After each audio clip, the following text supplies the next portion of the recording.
Alright, good morning. Time check 5:45. At today is Friday, October 17. Tayo ay papunta ng Zambales. Ayun, yung simbahan.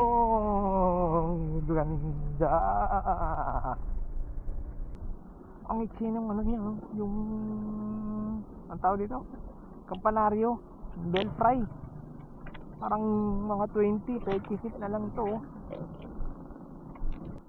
Bisitahin ang may nakasilip pala na Papa Jesus dito. So pagpasok mo no, Rex Recum so ganyan lang siya no. So may pintuan pa sa ilalim, bintana na itong mga to dati. So ganun siya kataas, halos half. Tapos ang research ko is hinukay nila yung Repablo nung simbahan sa Lahar. So ito po ang ating Kimco Exciting VS400. Ang kulay niya po ay cerulean blue. 400cc ang kanyang displacement sa ORCR. Yan. Malayo po sa ating Dominar 400 na ginamit natin ng tatlong taon. Oh, ganda rin no. Saan nyo ba yan? Tapos dito pa sa kanan no, sa kaliwa. Welcome to Subic Gateway to Zambales. Wow! Ang ganda oh. Yun oh, ang ganda oh. Oh, tingnan nyo naman yung view. Tapos dito dagat, ilog na tuyo, puro lahar. Tapos yung bundok oh, napaka solid. Ang ganda.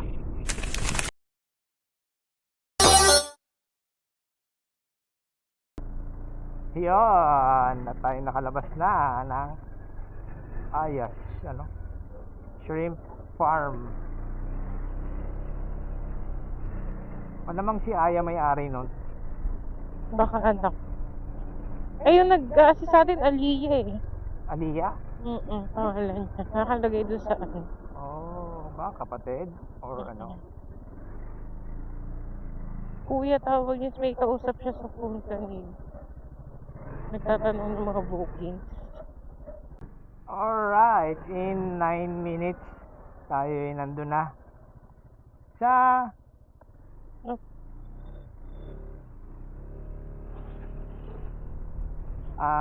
sa Sunset Villa.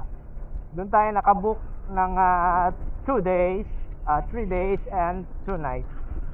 Pero 3 PM pa yung ano nila ron eh, yung accommodation. Pero tingnan natin, May wala naman siguro ano niyan kasi Friday ngayon. pwede din.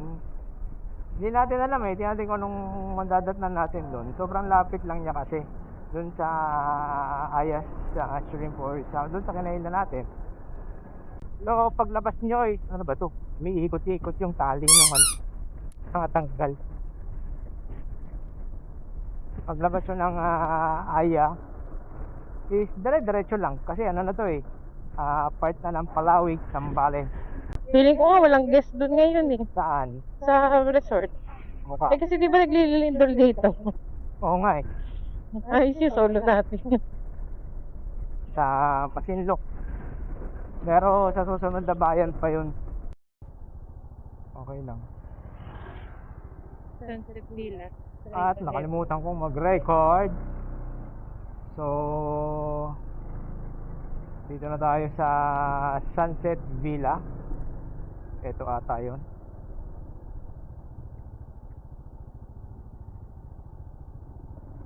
Welcome to Sunset Villa. Nalaglag.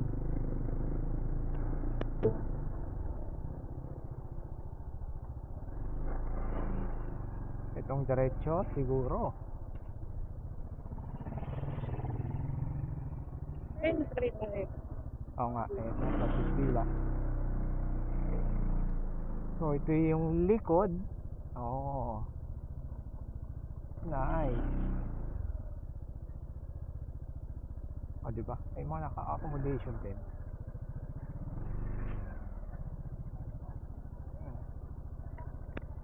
Ano eh, Alright mga Windmills, koys. napakaganda. So, anong oras na ba? Time check, 2:28. At mga alas 2 tayo dumating, no? O mga alauna. Pasado. Mag alas 2. So, kanina pa kami nandito at nagpahinga lang dahil mainit. And, ito ang aming kwarto for 2 days. Yan. May aircon naman. May fan. May isa pang higaan doon pero nalagyan namin ng gamit. May lababo at may CR. Yun. Tapos beach front din siya. Mamaya papakita ako sa inyo. Papahinga lang muna kami. Alright guys. So, dito tayo mag-i-stay ng 3 days, 2 nights sa camper van na ito. Yun. So, hindi na gumagana yung camper van, syempre. Stuck na. Pa to. At kami magsi-swimming na sa dagat. So 5 PM pass na. May bote pa ng Red Horse. So hindi ata pwede bang umakit sa taas? Mukhang hindi, no? Yan. So meron na tayong bench and na sa taas. Yun. Then may ano pa dito, mga puan para sa gustong mag-antay ng sunset. Yun. Tapos kung makikita ninyo, ano kaya bundok yun, no? Yun natin yung daang kalikasan. Hindi ko sure eh. Yan ang dagat ng Palawig.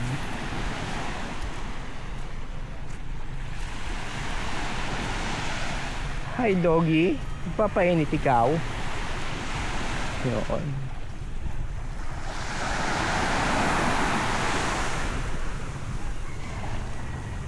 So, palubog na po ang araw. Yan.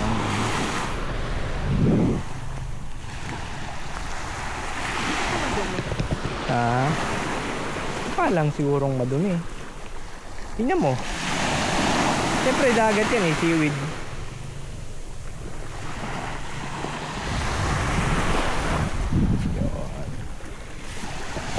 Tayo tayo ng sunset ulit as usual. Yun, no? Palubog na po ang araw. Alright, enjoy muna namin ang dagat. Eyes in the sky, gazing far into the night. I raise my hand to the fire, but it's no use, 'cause you can't stop it from shining through. It's true, baby, let the light shine through. If you believe it's true, baby, won't you love me? Ha? May menu ba dyan? Tanong mo.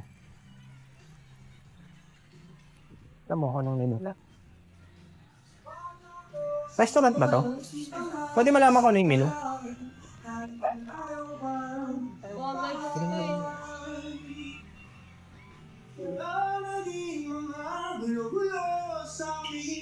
Ano po sa inyo, sir? Oo, pwede. Meat sisig. Ano ba tayo? Oo. Pork sisig. Bicol Express. Pork adobo. Sinigang na baboy. Buffalo wings. Chicken inasal. Hot silog. Tosilog. Lumpiang toge. Pansit bihon. Pansit canton. Ito yung ano to? Kasita. Ha? Kasitas 1, Kasitas 2. Good for 2 lang pala, no? Ito yung, alam ko yung triangle, parang ito yung good for 8 packs. Hindi naman sila nag-confirm. Sana na-book na natin ito ng maayos. Tapos, ano to? Common dining area. Common nice. Yan, parang lamig, no? Mayroon pa tayo. Yun nga, good for 8. 2 sa baba, 4, 3. Tapos sa taas. Papangalanta ka ng static. At parang walang gumamit eh. Oh. Ha?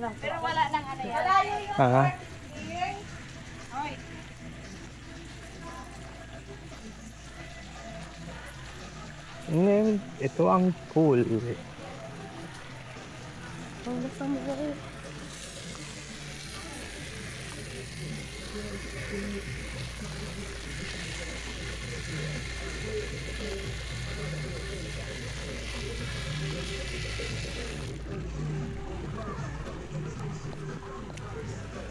Alright.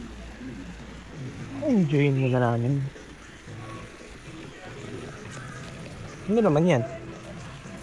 Susi. Init. Mainit?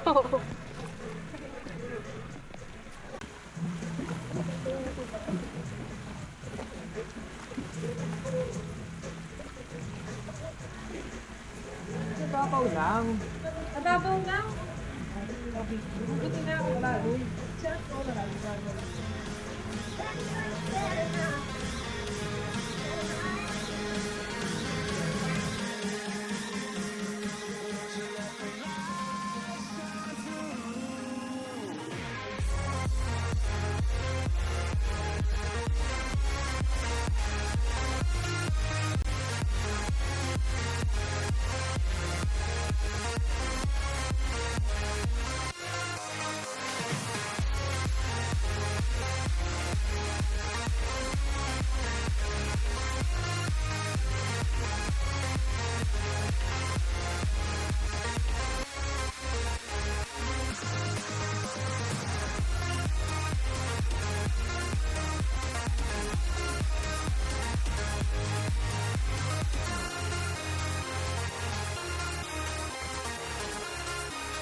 Thank you. Kain na. Ito ang pagkain namin ngayon. Siyempre kanin, sitpan, kanton, tapos sisig. Yun. Kain na tayo. Tikman natin. Natin kung gaano kasarap yung food nila. Alright. Kakatapos lang namin kumain dito sa kanilang canteen or restaurant. And nilibot ko kayo dahil ako'y papunta doon sa sa motor para silipin dahil hindi na tayo lalabas after nito. Yun, ito may common sila area para kumain para sa mga guests kung ayaw nilang magkalat sa kanilang mga area or kung malaki yung grupo syempre. Yan, tapos ito yung mga A-frames nila. Yan. So I think this is good for 8 to 10 packs. Hindi ako nagkakamali. Yan sila.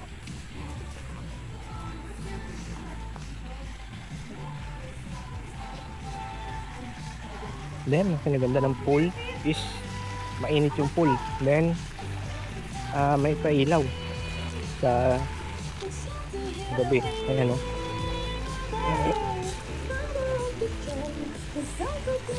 May ilaw yung pool nila. So,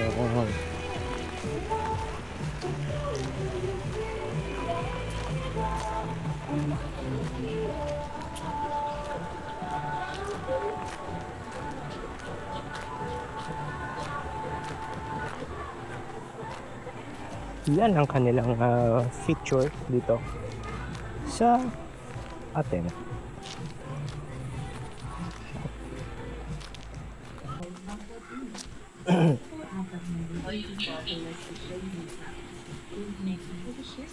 And bibili tayo ng pampatulog isang Red Horse. May Red Horse ba kayo?